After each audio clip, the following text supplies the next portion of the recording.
মহারাষ্ট্রের নবী মুম্বাইয়ের খরঘর সেক্টর এলাকায় ত্রিপুরা ভবন নির্মাণের জন্য প্রস্তাবিত জায়গা আজ পরিদর্শন করেন মুখ্যমন্ত্রী অধ্যাপক ডাক্তার মানিক সাহা। তিনি বলেন, মুম্বাইয়ে ত্রিপুরা ভবন নির্মাণের জন্য ইতিমধ্যেই রাজ্য মন্ত্রিসভায় সিদ্ধান্ত নেওয়া হয়েছিল। এর জন্য ১০০ কোটি টাকা বরাদ্দ করা হয়েছে। আজ মুম্বাইয়ের নতুন মুখ্যমন্ত্রীর শপথ গ্রহণ অনুষ্ঠানের যোগদানের প্রাক্কালে ত্রিপুরা ভবনের জন্য প্রস্তাবিত জায়গা পরিদর্শন করলেন মুখ্যমন্ত্রী। তিনি বলেন, অনেকদিন ধরেই রাজ্য সরকারের পরিকল্পনা ছিল মুম্বাইয়ে একটি ত্রিপুরা ভবন নির্মাণ করার। অসুস্থ রোগী কিংবা অন্যান্য যে কোনো কাজে মুম্বাইয়ে আসা রাজ্যের নাগরিকদের সুবিধার জন্য এই পরিকল্পনা গ্রহণ করা হয়েছিল।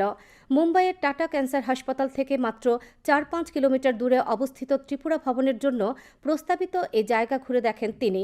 এখানে ত্রিপুরা ভবন নির্মিত হলে রাজ্যের মানুষ অনেক উপকৃত হবেন বলে তিনি আশা প্রকাশ করেন। আমাদের টাটা ক্যান্সার হসপিটাল যেটা আছে, যে সব দিক দিয়ে দুটো রাস্তা আছে, এদিকে সামনেও আছে পেছনেও আছে, দুদিকে রাস্তা হচ্ছে।